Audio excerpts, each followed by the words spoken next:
Hello, my dear students. How are you? Welcome back in my YouTube channel, that is Krishna Social Center.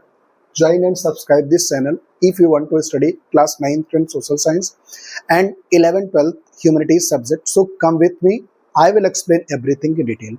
Now you can see here कि मैंने लिखा nationalism in India. At first I want to tell you ना, एक बात बता दो कि इसका पार्ट 1 ऑलरेडी मैंने पहली वीडियो में कंप्लीट करा चुका है. ये नेशनलिज्म इन इंडिया का पार्ट 2 होगा. जब पार्ट फर्स्ट में आपको याद होगा मैंने from beginning till the introduction of salt march, Gandhi ji salt march की शुरुआत कैसे करते वहां तक की कहानी मैंने बता दिया था, समझा दिया था. अब हमारी कहानी आज की इस वीडियो में शुरू होगा. साल्ट मार्च जहां से सिविल डिसोबीडियंस मूवमेंट की शुरुआत होती है वहां से लेकर आपके बुक में लास्ट में दिया हुआ क्विट इंडिया मूवमेंट 1942 वहां तक, और लास्ट में हम थोड़ा सा आपको इंट्रोड्यूस करा देंगे कि टिल 1947 जब हमारी कंट्री क्या होती है, ब्रिटिशर से फ्री होती है, वहां तक की कहानी हम पढ़ने वाले हैं. एक बात मुझे अच्छे से पता है कि चैप्टर बहुत बड़ा है, इसलिए थोड़ा सा वीडियो लंबा हो जा रहा है. पहला वीडियो भी लगभग 1 घंटे का था and this video might be more than 45 minutes will be I think होने वाला है. थोड़ा सा धैर्य बनाइए. लेकिन हाँ, ये पढ़ने के बाद आपको इस चैप्टर से रिलेटेड कोई डाउट नहीं रहेगा. जितनी चीजें हैं सब कुछ बहुत अच्छे से समझ में आ जाएंगी. अब एक बार ना सबसे पहले मैं आपको ये बता दूं कि पिछले वीडियो में क्या क्या मैंने पढ़ाया था. क्विक रिवीजन करेंगे, then after we start the next thing. तो अगर हम पिछले वीडियो में रिवीजन करें, देखें क्या क्या हमने पढ़ा था, तो आपको याद होगा सबसे पहले बात मैंने आपको इंट्रोडक्शन बताया था, याद होगा. और इंट्रोडक्शन में हमने ये बताया था कि how the feeling of nationalism spread in India, कि इंडिया में नेशनलिज्म की फीलिंग स्प्रेड कैसे होता है. देन आफ्टर मैंने ये बताया था इंट्रोडक्शन वाले ही पार्ट में एंटी कॉलोनियल मूवमेंट से हमारे इंडिया में क्या होता है, नेशनलिज्म की फीलिंग स्प्रेड होता है. देन आफ्टर आपको मैंने बताया था impact of first world war. Detail में नहीं बताऊंगा, ऑलरेडी बता चुका हूं, आप देख लीजिएगा. Impact of world war first का क्या इम्पैक्ट रहा इंडिया पर, कैसे कैसे रहा, ये सारी चीजें मैंने आपको बता दिया था, समझा दिया था. देन आफ्टर आइडिया ऑफ सत्याग्रह. आपको पता है कि 1915 when Mahatma Gandhi return India from south Africa, Mahatma Gandhi return अपने साथ एक आइडिया लेके आते हैं जिस आइडिया का नाम होता है सत्याग्रह.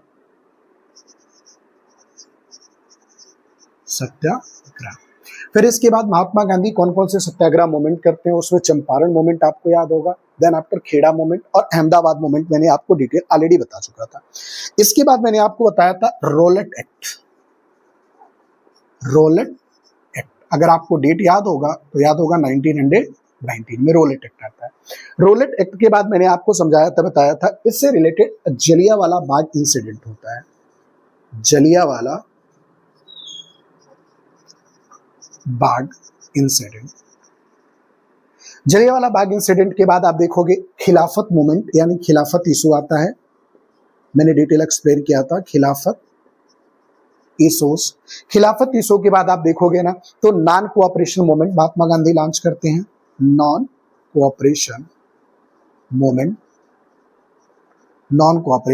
मूवमेंट लॉन्च करते हैं.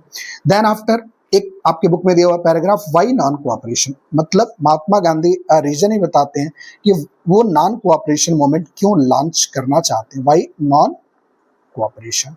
उसमें उन्होंने एक बुक अपनी लिखी हुई है जिसका नाम है हिंद स्वराज. आपको डेट अगर याद होगा तो मैंने बताया था 1999 में एक बुक आती है हिंद स्वराज. उसमें वो बताते हैं क्यों नॉन कोऑपरेशन मूवमेंट को लॉन्च करना चाहते हैं. रीजन बीइंग दैट ना कि महात्मा गांधी बताते हैं अगर ब्रिटिशर्स हमारे इंडिया में आए, अपना रूल स्टेब्लिश कर पाए, उसके पीछे एक मेजर रीजन ये था हमने उनके साथ कोऑपरेट किया. तो उसके अगेंस्ट में Mahatma Gandhi non cooperation movement को लॉन्च करना चाहते. इसके बाद आपने पढ़ा होगा differing strands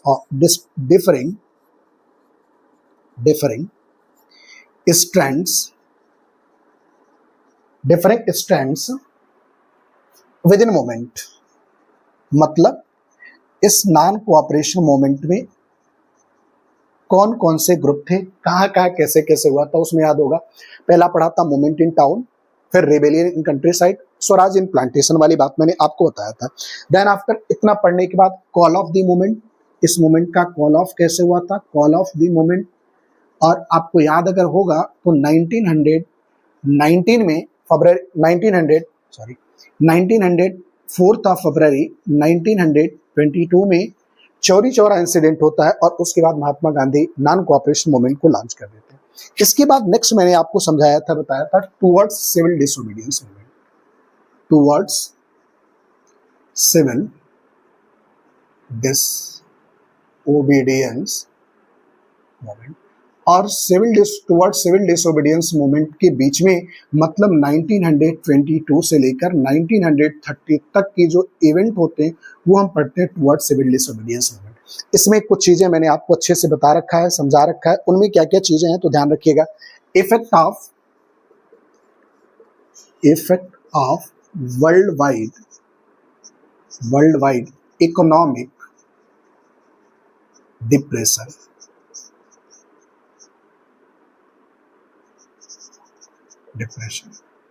then after Simon Commission पढ़ा होगा, साइमन कमीशन जिसका बहुत जोरदार वेलकम हुआ था हमारे इंडिया में साइमन गो बैक से, ठीक है। और इसके बाद role of Lord Irwin, role of Lord Irwin, role of Lord Irwin. इसके बाद आपने पढ़ा होगा कि महात्मा गांधी क्या करते हैं, साल्ट मार्च को शुरू करते हैं और यहीं से होता है क्या, beginning of civil disobedience movement, salt march, और यहीं से शुरू होता है beginning of the civil disobedience movement. जितनी चीजें मैंने बोर्ड पे लिखा है ऑलरेडी सब कुछ एक्सप्लेन कर दिया है, आप पुरानी वीडियो देखिए, समझिए, आगे पढ़िए।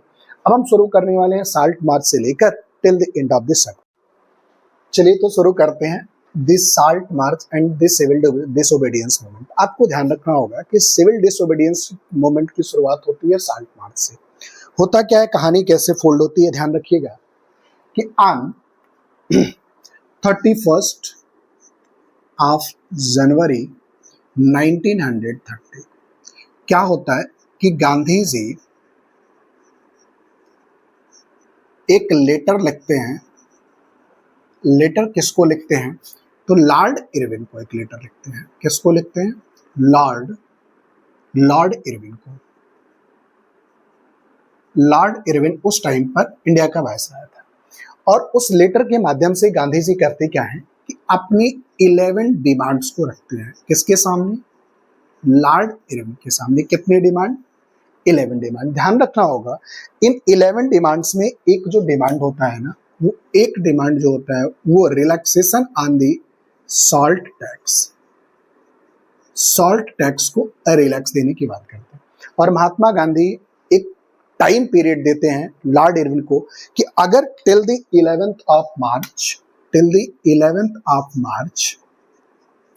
1930 तक अगर आपने हमारी इन डिमांड्स को पूरा नहीं किया तो उसके बाद उसके तुरंत अगले दिन से हम क्या शुरू करने वाले हैं, सिविल डिसोबीडियंस मूवमेंट शुरू करने वाले। आप बताइएगा क्या आपको लग रहा है कि इतना आसानी से लॉर्ड इरविन एग्री हो गया होगा उन डिमांड्स पे? डेफिनेटली विल से नहीं सर, ऐसा नहीं हुआ होगा।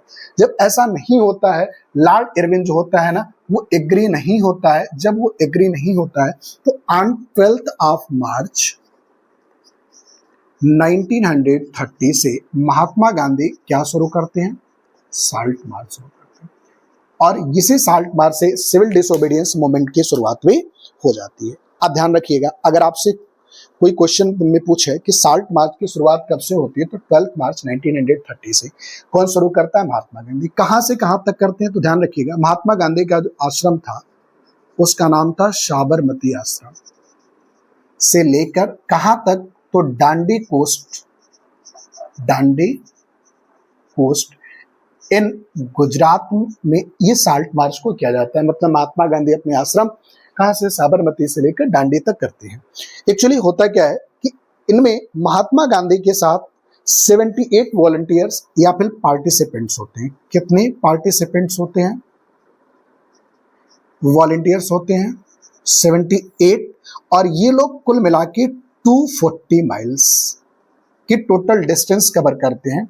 24 डेज का टाइम लगता है। Each day 10 miles each day ये लोग ट्रेवल करते हैं। और इस तरह से 6 अप्रैल 1930 को महात्मा गांधी दांडी कोस्ट पर पहुंचते हैं और ओशियन के वाटर को, सी वाटर को बॉयल करते हैं और बॉयल करने के बाद नेचुरल नमक बनाकर सॉल्ट लॉ को वहीं पर खत्म कर देते हैं, तोड़ देते हैं। इस तरह से कंप्लीट होता है क्या, साल्ट मार्च। और इस तरह से शुरुआत होता है किसका, सिविल डिसओबीडियंस मूवमेंट का। अब आपको ध्यान ये रखना है यहाँ पर बेसिकली कि what is the difference between the civil disobedience movement और पीछे एक पढ़ाया था non cooperation movement. Basic difference ये है ना कि नॉन कोऑपरेशन में महात्मा गांधी ये मानते थे कि हमें सिर्फ और सिर्फ ब्रिटिशर्स के साथ कोऑपरेट नहीं करना है, उनके कपड़े का यूज नहीं करना है, उनके द्वारा बनाए गए इंस्टीट्यूशन में पढ़ने नहीं जाना है, नौकरी नहीं करना है, उनके साथ कोऑपरेट नहीं करना है। But here in civil disobedience movement Mahatma Gandhi का क्या मानना था, अब ब्रिटिशर्स का बनाया हुआ कोई लॉ भी हमें फॉलो नहीं करना है, अब हमें क्या करना है, कॉलोनियल लॉ को ब्रेक करना है, तोड़ना है। तो ध्यान रखिएगा सिविल डिसोबीडियंस मूवमेंट की शुरुआत कहाँ से होती है, तो कैसे होती है, साल्ट मार्च से 31 जनवरी 1930। गांधी जी एक लेटर लिखते हैं लॉर्ड इरविन को, 11 डिमांड रखते हैं। एक डिमांड साल्ट टैक्स का होता है, उन टाइम देते हैं कि 11 मार्च 1930 तक अगर डिमांड नहीं पूरा हुआ अगले दिन से वो सिविल डिसोबीडियंस मूवमेंट की शुरुआत करने वाले हैं। लॉर्ड इरविन क्या होता है, तैयार नहीं होता है। इस तरह से 12 मार्च 1930 को साल्ट मार्च की शुरुआत होती है। कहाँ से कहाँ तक, साबरमती आश्रम से लेकर दांडी कोस्ट गुजरात में होती है। कितने पार्टिसिपेंट्स होते हैं, 78 पार्टिसिपेंट होते हैं। कितना किलोमीटर डिस्टेंस ये लोग ट्रेवल करते हैं, तो किलोमीटर में नहीं दिया हुआ, माइल्स में दिया हुआ 240 माइल्स। और कितना टाइम लगता है, तो 24 डेज का टाइम लगता है। और फाइनली 10 माइल्स ईच डे ये लोग ट्रेवल करते हैं। और फाइनली 6 अप्रैल 1930 को महात्मा गांधी अपने वॉलंटियर्स के साथ, अपने पार्टिसिपेंट्स के साथ पहुंच जाते हैं कहाँ पर, दांडी कोस्ट पर। वहां क्या करते हैं, सी वाटर को बॉयल करते हैं और नेचुरल सॉल्ट को बनाते हैं और क्या करते हैं कि सॉल्ट टैक्स को खत्म करते हैं और सिविल डिसोबीडियंस मूवमेंट की शुरुआत करते हैं। क्लियर। अब हम आगे पढ़ेंगे ना कि जब महात्मा गांधी ने साल्ट मार्च की शुरुआत कर दिया तो इसका ओवरऑल दी कंट्री पर हमारे क्या इम्पैक्ट पड़ा, ये जानना आपको जरूरी है कि ओवरऑल हमारी कंट्री पर इस साल्ट मार्च का क्या इम्पैक्ट पड़ा। आप ध्यान रखना कि जो सिविल डिसोबीडियंस मूवमेंट था ना, उसका क्या इम्पैक्ट पड़ा। इम्पैक्ट कई सारे पड़े। हुआ क्या, धीरे धीरे दो थाउजेंड ऑफ पीपल अलग अलग पार्ट्स पे, आप कह सकते हो थाउजेंड्स ऑफ पीपल अलग अलग पार्ट पे क्या करने लगे, ब्रोक करने लगे किसको, सॉल्ट टैक्स को या सॉल्ट लॉ को। नेचुरल सॉल्ट बना के सॉल्ट लॉ को तोड़ना शुरू कर दिए। उसके बाद क्या हुआ, जो फॉरेन गुड्स थे उनका बाइकआउट कर किया जाना शुरू होने लगा, जैसा कि हुआ था नॉन कोऑपरेशन मोमेंट में। जो पेजेंट थे, पेजेंट क्या करने लगे, टैक्स या रेवेन्यू देने से मना कर दिया, हम टैक्स या रेवेन्यू नहीं देंगे, क्योंकि सिविल डिसोबीडियंस मूवमेंट की शुरुआत हो गई थी। और आपको याद होगा जो फॉरेस्ट पीपल लोग थे ना, फॉरेस्ट में रहने वाले लोग थे, वो ब्रिटिशर्स के द्वारा बनाए गए सारे फॉरेस्ट रूल को तोड़ने लगा, ब्रेक करने लगे। और जो रिजर्व फॉरेस्ट थे ना, उसमें एंट्री करने लगे लोग और कह सकते हैं आप लकड़ियां उकड़ियां कलेक्ट करने लगे, ठीक है, और उनसे और भी प्रोडक्ट लेने लगे रिजर्व फॉरेस्ट से। इस तरह की कंडीशंस हो रही थी। कहाँ पर इंपैक्ट पड़ा, साल्ट मार्च का या सिविल डिसोबीडियंस मूवमेंट का other part of the country. होता क्या है, अब आपको क्या लग रहा है कि सर इतना होने के बाद क्या रिएक्शंस रहा होगा, क्या रिएक्शंस रहा होगा किसका, तो ब्रिटिशर्स का। क्या ब्रिटिशर्स शांत बैठे होंगे, डेफिनेटली वैसे नहीं सर, ब्रिटिशर्स शांत नहीं बैठे होंगे, उनका भी कुछ रिएक्शन रहा होगा। एक्चुअली रिएक्शन बहुत खतरनाक रहा, बहुत अलग रहा। क्या क्या रिएक्शंस रहा, तो बेसिकली जो ब्रिटिश गवर्नमेंट थी ना, ये शुरू कर दिया अरेस्ट करना, किसको अरेस्ट करना, तो कांग्रेस के लीडर्स को अरेस्ट करना शुरू कर दिया। कांग्रेस लीडर को 1 बाय 1 करके धीरे धीरे कांग्रेस के लीडर को अरेस्ट करना शुरू कर देते हैं, ठीक है। इस तरह से वायलेंट क्लैशेस होता है, वायलेंट क्लैशेस होता है। कहाँ पर क्लैश होता है, किसके किसके बीच, एक तरफ ब्रिटिश और दूसरी तरफ कौन, हमारे इंडियंस होते हैं। इनके बीच में वायलेंट क्लैशेस होना शुरू होता है, ठीक है, क्लैशेस होना शुरू होता है। और मामला तो तब बहुत ज्यादा गंभीर हो जाता है जब अप्रैल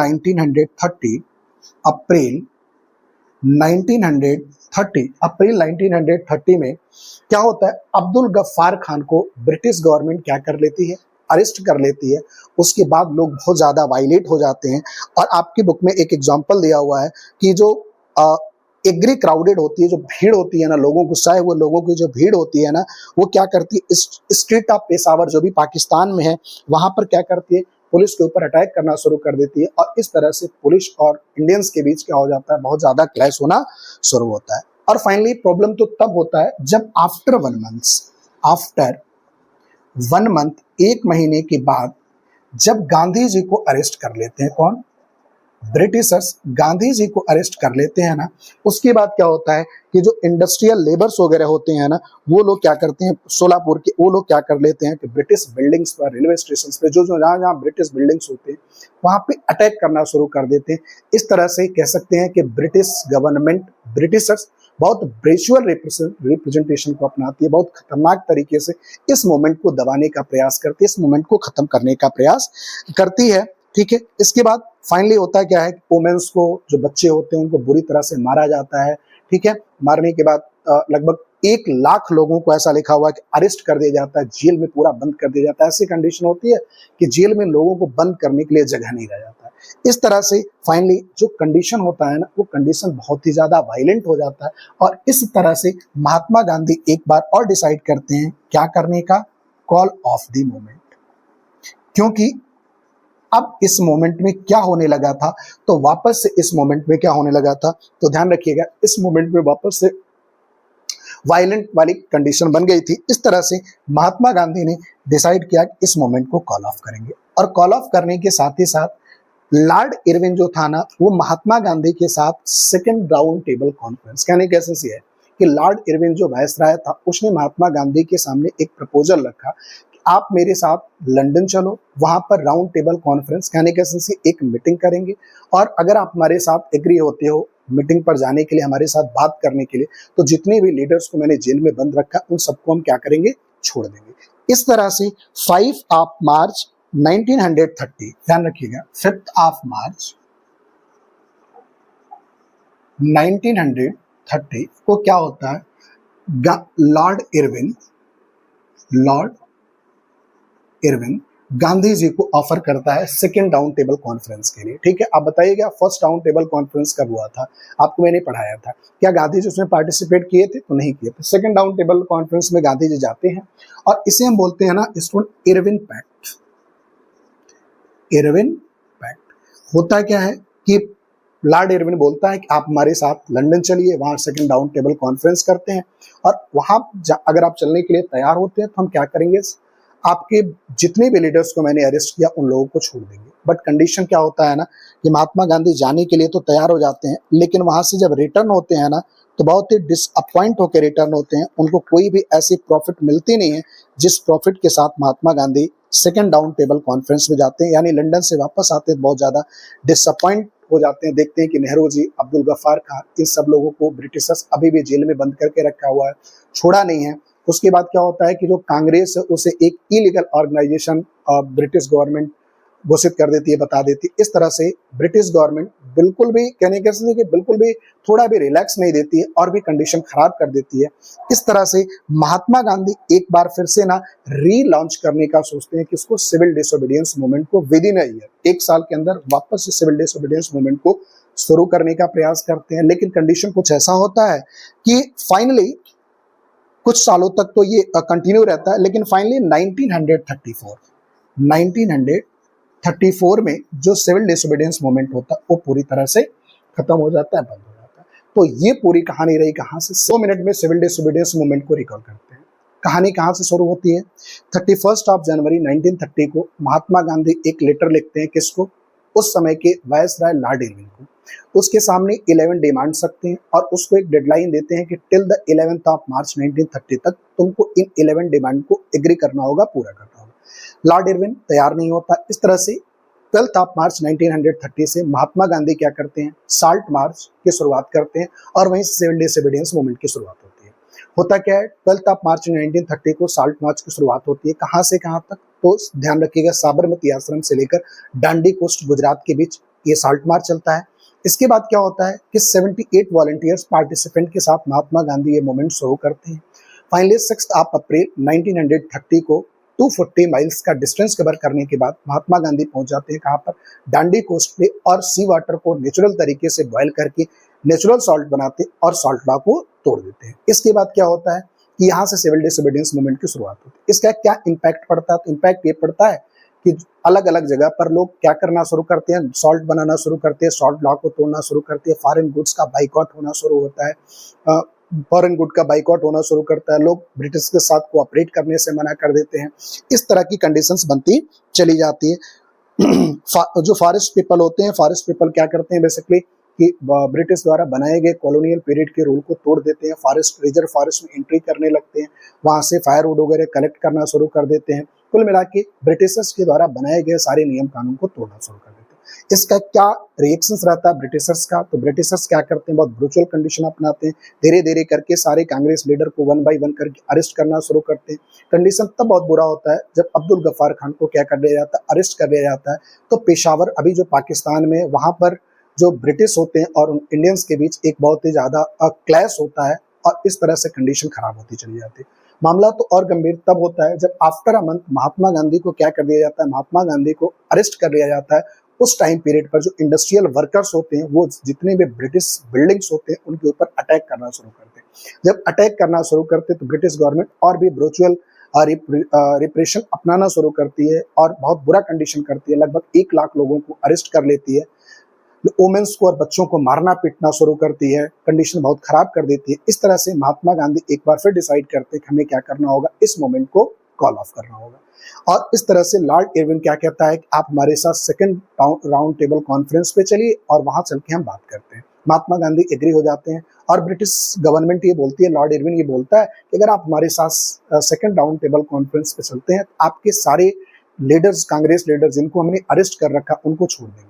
बट महात्मा गांधी जब लंदन से रिटर्न आते हैं तो देखते हैं कंडीशन और भी ज्यादा खराब हो गया रहता है। अब्दुल गफ्फार खान, जवाहरलाल नेहरू अभी भी जेल में होते हैं, ब्रिटिश गवर्नमेंट उनको छोड़ नहीं रही होती है। जो कांग्रेस होता है, ब्रिटिश गवर्नमेंट उसको इलीगल ऑर्गेनाइजेशन डिक्लेयर कर देती है। कंडीशन बहुत बुरा होता है।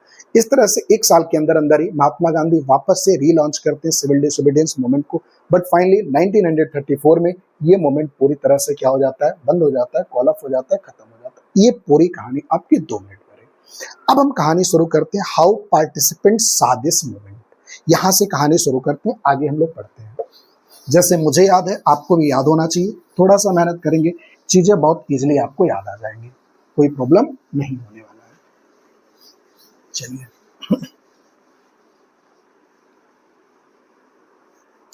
हाउ पार्टिसिपेंट शादी मूवमेंट। आपको याद होगा कि नॉन कोऑपरेशन मूवमेंट में मैंने एक चीज पढ़ाया था, differing stands within the movement. उनमें आपको मैंने पहले बताया था movement in town, rebellion in countryside, swaraj in plantation. इसमें आपको ये पढ़ना है हाउ पार्टिसिपेंट्स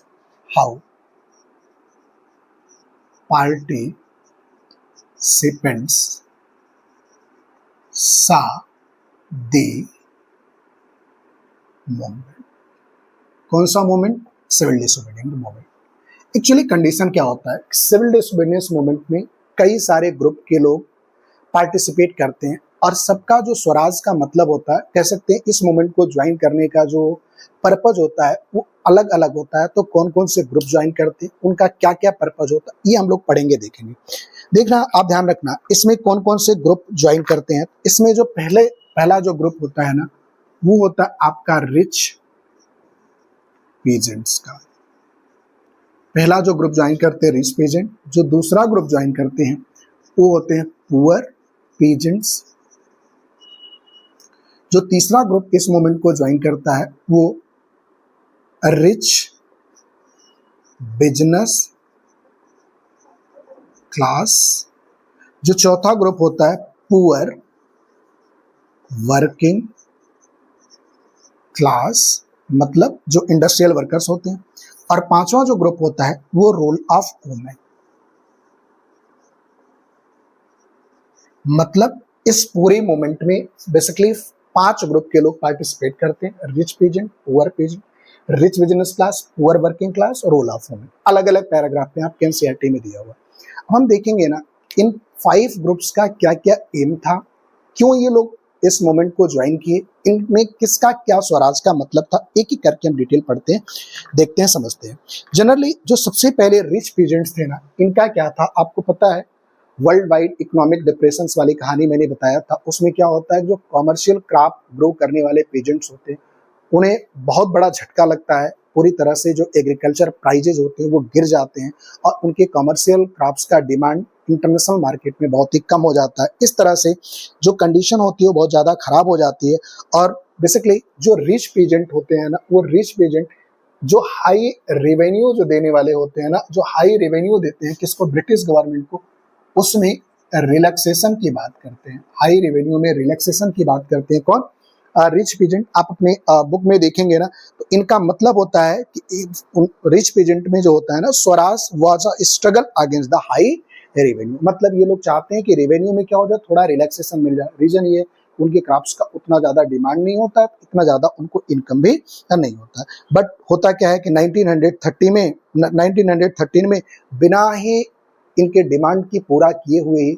महात्मा गांधी क्या कर देते हैं, कॉल ऑफ इस मूवमेंट को कर देते हैं। इस तरह से जब दोबारा महात्मा गांधी रीलॉन्च करते हैं ना सिविल डिसोबीडियंस मूवमेंट को, तो उसमें बहुत सारे रिच पीजेंट ऐसे होते हैं जो पार्टिसिपेट नहीं करते। तो ध्यान रखना, रिच पीजेंट का क्या है, कॉमर्शियल क्रॉप की डिमांड नहीं रह जाती है due to the great economic depression, world wide depression, जिसकी वजह से वो चाहते हैं उनको रिलैक्सेशन मिले, किसमें मिले, तो हाई रेवेन्यू हाई टैक्सेस में। लेकिन 1930 में बिना उनके डिमांड पूरा हुए ही क्या हो जाता है कि महात्मा गांधी इस मूवमेंट को कॉल ऑफ कर देते हैं। तो दोबारा जब महात्मा गांधी लंदन से लौटने के बाद रीलॉन्च करते हैं, बहुत सारे ऐसे रिच पीजेंट्स होते हैं जो इस मूवमेंट को ज्वाइन नहीं करते। अब हम आते हैं दूसरा, poor peasant. Actually poor peasant की क्या कंडीशन रहती है ना, ये लोग लीज पर या फिर कह सकते हो रेंट पर ना बड़े बड़े लैंडलॉर्ड से लैंड लेकर उस पर एग्रीकल्चर करते हैं। तो जब बड़े बड़े लैंडलॉर्ड ही सफर कर रहे हैं तो सो नॉर्मल जो छोटे छोटे पीजेंट्स हैं ना, वो कहाँ से टैक्स दे पाएंगे, वो कहाँ से टैक्स दे पाएंगे। तो कहीं न कहीं जो पुअर पेजेंट थे ना, उन लोगों ने भी जो हाई लैंड रेवेन्यू था, जो लैंडलॉर्ड को देना होता था ना, उसके अगेंस्ट ये लोग रिवोल्ट कर रहे थे, कह सकते हैं।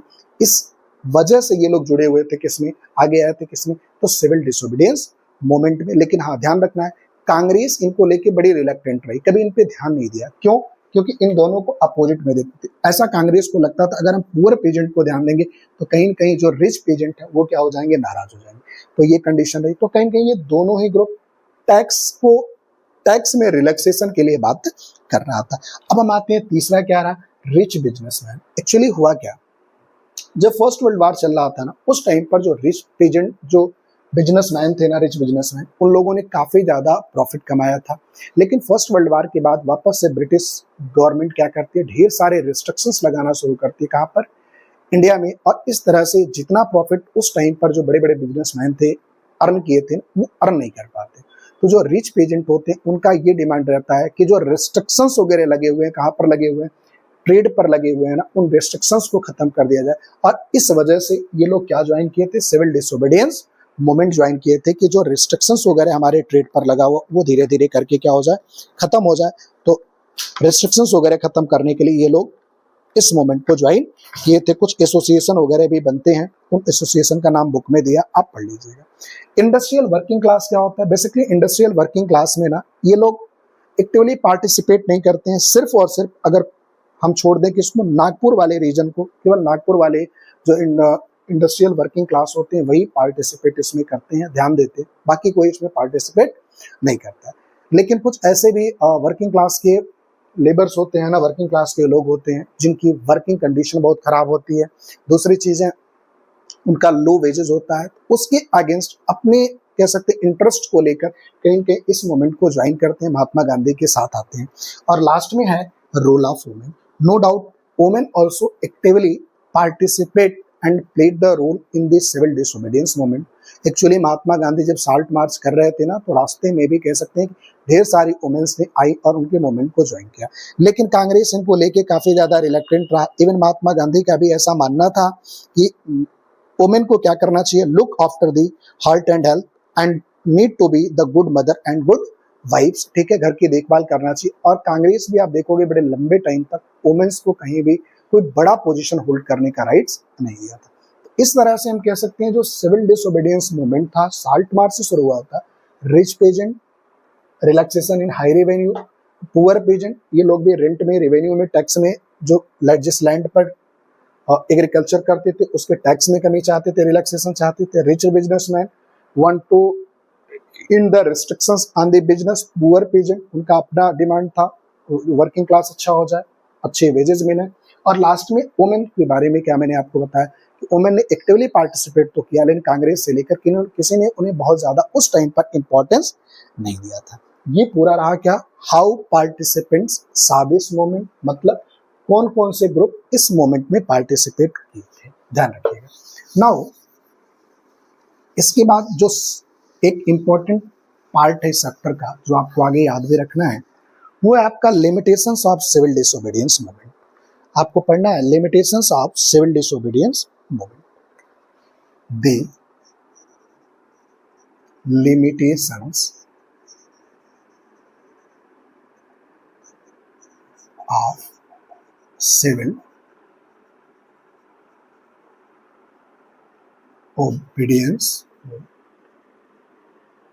क्या क्या लिमिटेशंस है। तो पहली बात तो ये ध्यान रखिएगा कि सिविल डिसोबीडियंस मूवमेंट में सारे ग्रुप के लोग, सारे सोसाइटी के सारे ग्रुप के लोग पार्टिसिपेट नहीं किए थे। तो not all the group of the society participated in the civil disobedience group movement. उनमें एक ग्रुप जो था ना, वो ग्रुप किसका था, एक ग्रुप जो था वो दलित्स का था, दलित, जिन्हें हम अनटचेबल्स भी बोलते थे, अनटचेबल्स भी बोलते थे, ठीक है। एक्चुअली कांग्रेस इनको लेके बहुत ज्यादा अलग रखा इन दलित्स को। रीजन उसके पीछे ये था ना कि इनके अगेंस्ट में कौन थे, तो सनातनीज थे, अपर क्लास सनातनी। तो कांग्रेस इनको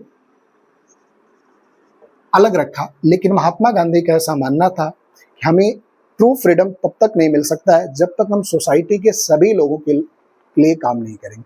और इसी की वजह से महात्मा गांधी ने ना जो दलित थे, इन दलित के लिए काफी ज्यादा मूवमेंट किया और इनको नाम दिया था हरिजन, हरिजन।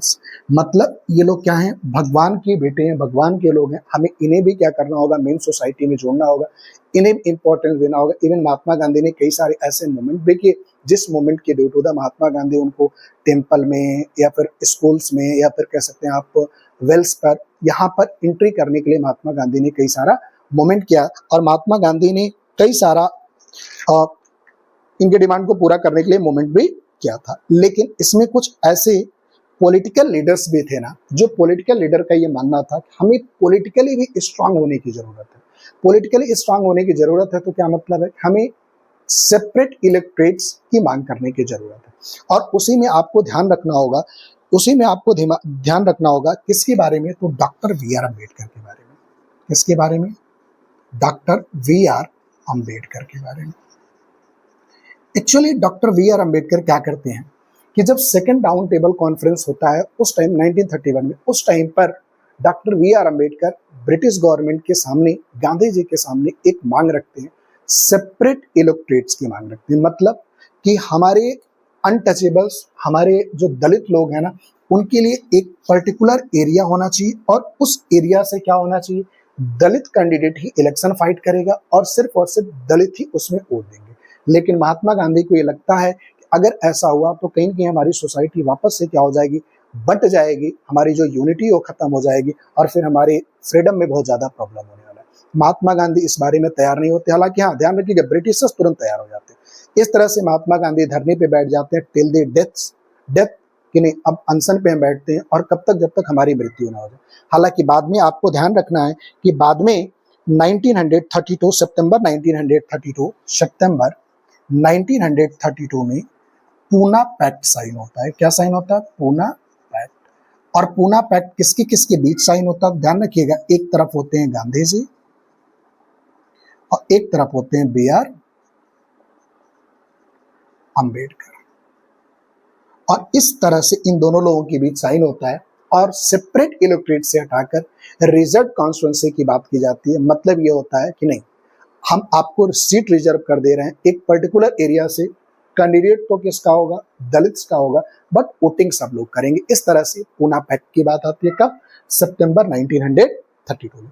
तो पहला लिमिटेशन तो ये रहा, किसके किसके बीच, दलित सनातनीज के बीच, मतलब जो हरिजन लोग थे उनके बीच, डॉक्टर वी आर अम्बेडकर का रोल, पूना पैक्ट वाला रोल।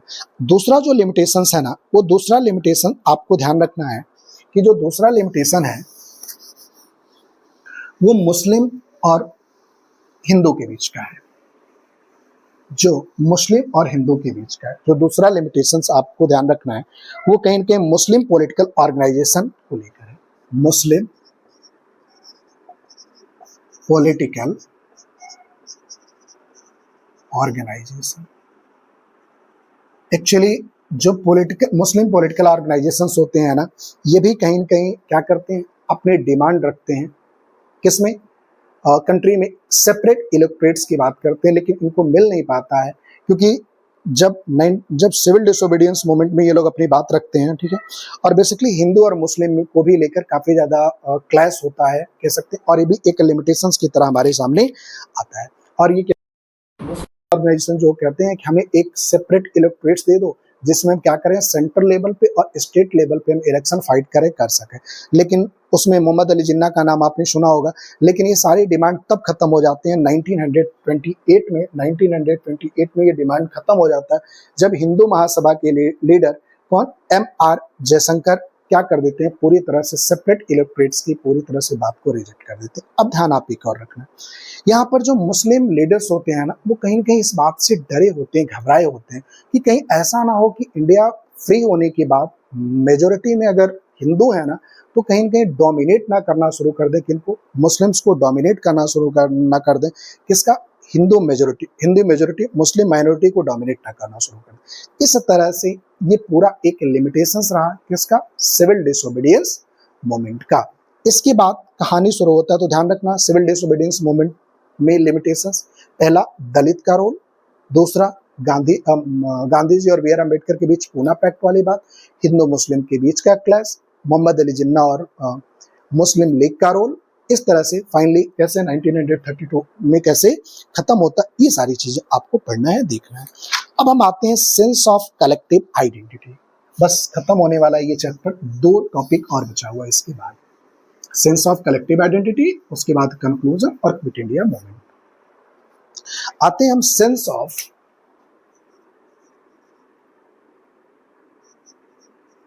Collective identity. एक्चुअली होता क्या है, आपको मैंने पढ़ा रखा है कि इंडिया में जो लोग एक साथ आते हैं सारे ग्रुप ना, तो एंटी कॉलोनियल मूवमेंट के थ्रू आते हैं, लेकिन उसके बाद भी कई सारे ऐसे मेजर्स एक्सेप्ट किए जाते हैं, अपनाए जाते हैं, जो लोगों को एकजुट कर सकें, एक साथ ला सकें।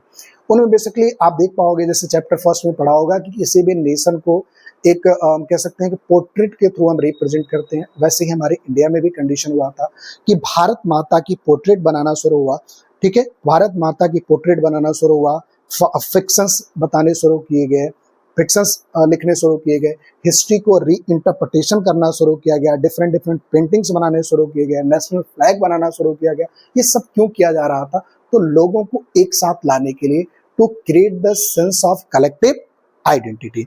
इनमें आपको ध्यान रखना है, अगर हम बात करें भारत माता की इमेज को, किसकी, भारत माता की इमेज को, तो कहीं न कहीं भारत माता की इमेज को बनाया जा रहा था, क्या करने के लिए, to create the sense of collective identity. इसमें आपको ध्यान रखना है, बंकिम चंद्र चट्टोपाध्याय ने पहली बार क्रिएट किया था भारत माता का इमेज। उसके बाद वो वंदे मातरम लिखते हैं 1870s के आसपास, लेकिन पहली बार भारत माता की जो पेंटिंग जो बनाया जाता है ना, पेंट किया जाता है, वो अवनिंद्र नाथ इसको पेंटिंग को बनाते हैं, ठीक है।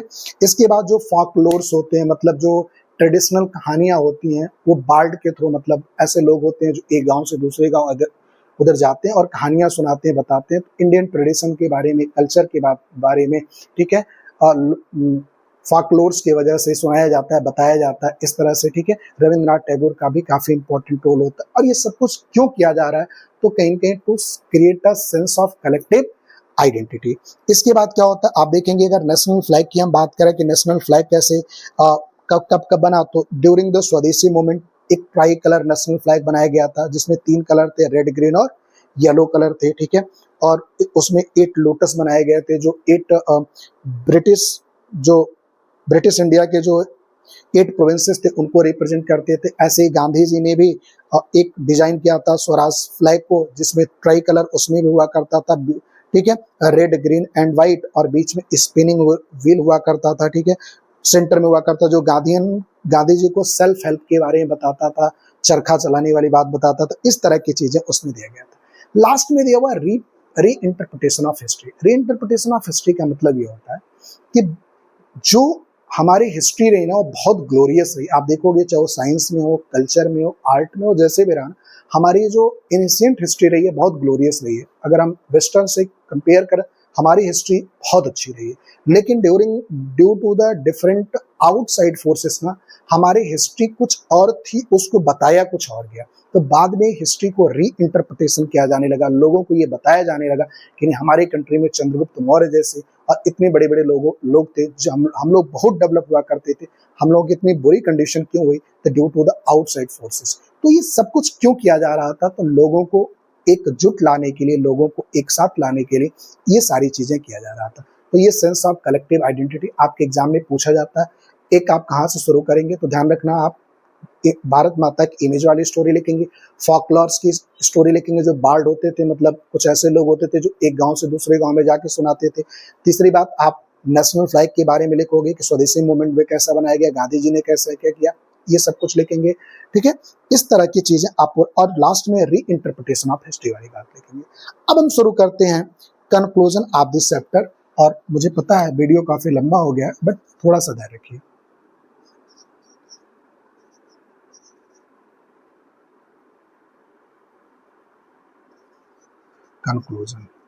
कंक्लूजन में ये लिखा हुआ है कि नो डाउट कि जितने भी मूवमेंट हुए, उन सारे मूवमेंट में सारे सोशल ग्रुप ने पार्टिसिपेट किया। महात्मा गांधी, कांग्रेस का रोल बड़ा इंपॉर्टेंट रहा, लीडरशिप महात्मा गांधी, लेकिन वही करते, unity did not exist without conflict. कहीं कहीं यूनिटी बिना कॉन्फ्लिक्ट के एग्जिस्ट नहीं होता है। और इस तरह से आप कह सकते हैं कि महात्मा गांधी ने प्रयास तो किया था बहुत अच्छा, उसका रिजल्ट भी बहुत अच्छा मिला, लेकिन बीच बीच में कहीं कहीं कॉन्फ्लिक्ट होते रहे, और उन्हीं कॉन्फ्लिक्ट को मैंने नॉन कोऑपरेशन मूवमेंट में लिमिटेशंस में बताया था, और सिविल डिसोबीडियंस के भी हमने किसमें बताया था, लिमिटेशंस में आपको बताया था। फाइनली हम ये कह सकते हैं, कंक्लूजन में ये लिखा हुआ है कि जितनी भी ग्रुप, चाहे वो नॉन कोऑपरेशन मूवमेंट में, चाहे सिविल डिसोबीडियंस मूवमेंट में पार्टिसिपेट किया था ना, सबका जो एम था, पर्पस था, वो अलग अलग था। सबका जो स्वराज का मतलब था वो डिफरेंट डिफरेंट था, लेकिन सबकी जो लड़ाई थी ना, वो किसके अगेंस्ट थी, तो कहीं कहीं ब्रिटिश गवर्नमेंट के अगेंस्ट थी। और लास्ट में हम कह सकते हैं कि जितने भी लोग पार्टिसिपेट कर रहे थे, कहीं न कहीं उनमें इंटरनल, आप कह सकते हो कि इंटरनल क्लैश भी हो रहा था, डिसयूनिटी भी हो रही थी। इस तरह की चीजें आपका कंक्लूजन में दिया। और फाइनली 14th ऑफ जुलाई 1942 को महात्मा गांधी और अदर लीडर एक मूवमेंट लॉन्च करते हैं, जिसे हम बोलते हैं क्विट इंडिया मूवमेंट, जिसे हम बोलते हैं क्विट इंडिया मूवमेंट।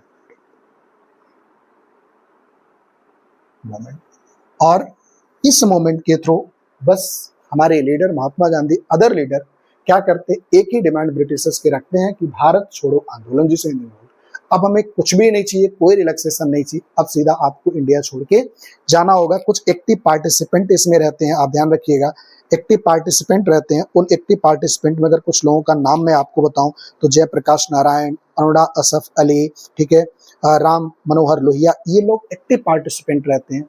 और फिर इसका रोल रहता है, और आपकी बुक में सिर्फ इतना ही दिया हुआ है। और फाइनली 15 अगस्त 1947 को हमारी कंट्री क्या हो जाती है, फ्री हो जाती है। अब ध्यान रखिएगा, इसके बाद एक सेपरेट वीडियो हम आपके साथ बनाने वाले हैं आपके लिए। उसमें हम आपको समझाने वाले हैं, बताने वाले हैं, क्या बताने वाले हैं, map work of this chapter और कुछ इंपॉर्टेंट क्वेश्चन। ठीक है, एक बार मैं सोच रहा हूँ लास्ट में ना पूरी कहानी शुरू से लास्ट तक आपको 2 मिनट में सुना दूं। तो ये चैप्टर है नेशनलिज्म इन इंडिया। जो चैप्टर सेकंड है, किसका चैप्टर सेकंड है, तो हिस्ट्री का। इस चैप्टर की शुरुआत होती है इंट्रोडक्शन वाले पार्ट से, और इंट्रोडक्शन वाले पार्ट में ये दिया हुआ है कि हमारे कंट्री में जो नेशनलिज्म की फीलिंग है वो कैसे आई। हमारी कंट्री में जो नेशनलिज्म की फीलिंग आई, एंटी कॉलोनियल मूवमेंट के ड्यू टू आई, और इस तरह से धीरे धीरे सारे ग्रुप एक साथ आए और ब्रिटिशर्स के अगेंस्ट क्या करना शुरू किए, फाइट करना शुरू किए। कहानी आगे बढ़ती है, उसमें दिया हुआ है what was the impact of the first world war. जो फर्स्ट वर्ल्ड वार 1914 to 18 चल रहा होता है, ब्रिटिश उसमें पार्टिसिपेट करती है, उसके चलते इंडिया को पार्टिसिपेट करना पड़ता है, जिसका इम्पैक्ट कहीं कहीं इंडिया पे भी पड़ता है। कुछ पॉलिटिकल, कुछ इकोनॉमिक इम्पैक्ट पड़ते हैं, जिसकी वजह से इंडिया की कंडीशन बहुत ज़्यादा खराब हो जाती है। उसी समय 1915 में महात्मा गांधी इंडिया में वापस आते हैं साउथ अफ्रीका से, अपने साथ एक आइडिया लेके आते हैं, जिस आइडिया को बोलते हैं सत्याग्रह की आइडिया, जो प्योरली नॉन वायलेंस और ट्रुथ पर बेस्ड आइडिया होता है।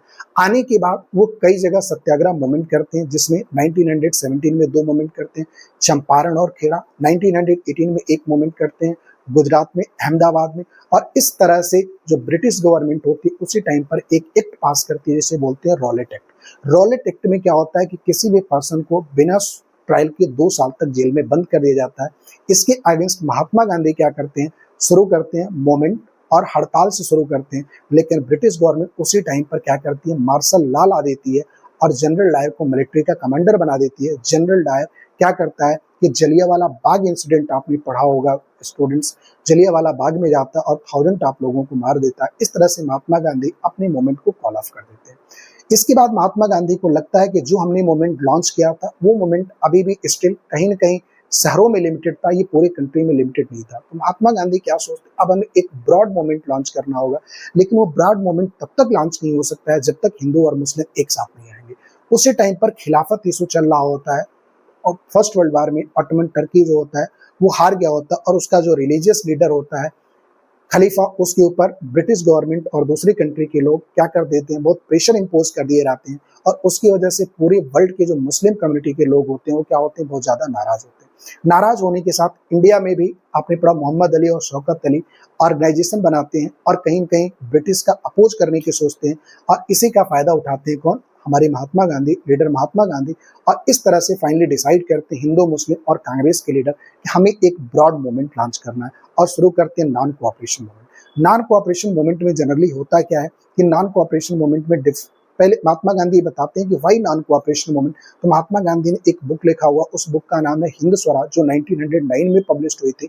उस बुक में महात्मा गांधी बताते हैं कि अगर ब्रिटिश गवर्नमेंट हमारे इंडिया में स्टेब्लिश हो पाई, अगर रूल कर पाई, तो because of the cooperation of Indians.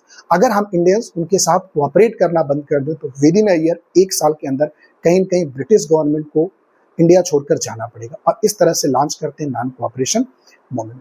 इसके बाद क्या होता है, differing stands in non cooperation. कौन कौन से ग्रुप पार्टिसिपेट करते हैं, तो पहला दिया मूवमेंट इन टाउन। टाउन्स में क्या होता है कि फॉरेन गुड्स को, फॉरेन क्लोथ्स को लोग बाइकआउट करना शुरू कर देते हैं, बच्चे स्कूल जाना छोड़ देते हैं, लॉयर प्रैक्टिस करना छोड़ देते हैं। इस तरह से सब कुछ बाइकआउट करना शुरू होता है, लेकिन बड़े लंबे टाइम तक नहीं चल पाता। रीजन ये, उस टाइम पर जो हमारे पास खादी के कपड़े होते हैं वो काफ़ी ज़्यादा महंगे होते हैं, हमारे पास कोई इंडियन इंस्टीट्यूशंस नहीं होते। इस तरह से कुछ दिन बाद वापस से सब कुछ अपनी अपनी प्लेस पर चला जाता है।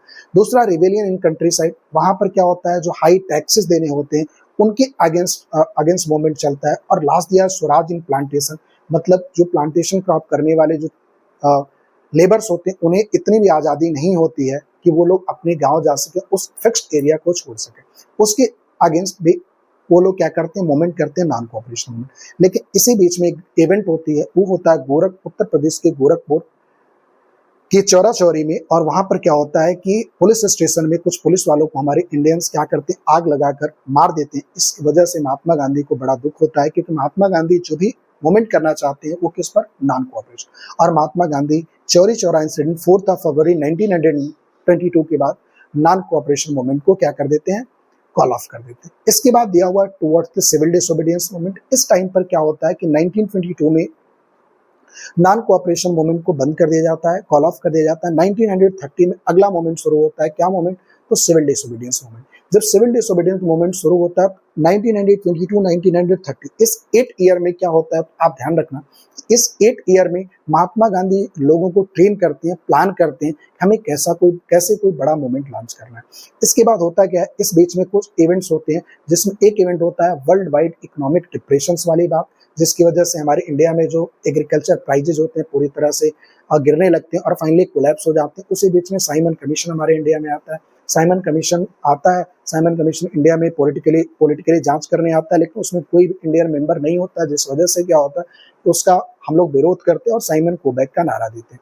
उस टाइम पर लॉर्ड इरविन डोमिनियन स्टेटस की बात रखता है, महात्मा गांधी के साथ राउंड टेबल कॉन्फ्रेंस करने की बात रखता है, लेकिन कांग्रेस के लीडर पूरी तरह से रिजेक्ट कर देते हैं। इसके बाद कहानी कुछ ऐसा होता है कि लाहौर सेशन में जवाहरलाल नेहरू और सुभाष चंद्र बोस फाइनली डिसाइड करते हैं हम क्या करने वाले हैं, पूर्ण स्वराज की बात करने वाले हैं।